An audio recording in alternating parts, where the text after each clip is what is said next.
பரிசுத்த ஆவியானவர் நம்ம இடத்துல வரும்போது நாம் பலனடைந்து உலகம் முழுவதும் சாட்சிகளாக இருப்போம் என்று வசனம் சொல்கிறது. என்ன சாட்சிகளாக?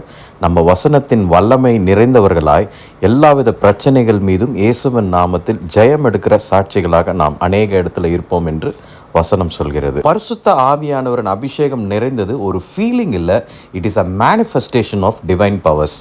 அதனால தான் வசனம் சொல்கிறது, ஸ்தேவான் விசுவாசத்தினாலும் வல்லமையினாலும் நிறைந்தவனாய் ஜனங்களுக்குள்ளே பெரிய அற்புதங்களையும் அடையாளங்களையும் செய்தான். இப்போ பரிசுத்த ஆவியானவர் நமக்குள்ளே வரும்பொழுது நம்ம விசுவாசத்தில் மேக்சிமம் அந்த ஃபெய்த் கன்ஃபெஷன்லேயும் வல்லமையினாலும் நிறைந்தவர்களாக இருப்போம். அப்போது அந்த இடத்துல நம்ம வாழ்கின்ற இடத்துல நம்ம பேசுகிற சந்திக்கிற மக்கள் எல்லோருக்குள்ளேயும் பெரிய அற்புதங்களையும் அடையாளங்களையும் தேவனுடைய வல்லமையை வெளிப்படுத்தி வசனத்தை உறுதிப்படுத்துகிறவர்களாக அந்த ஹோலி ஸ்பிரிட் பவரை மேனிஃபெஸ்ட் பண்ணுறவர்களாக நம்ம மாறணும்.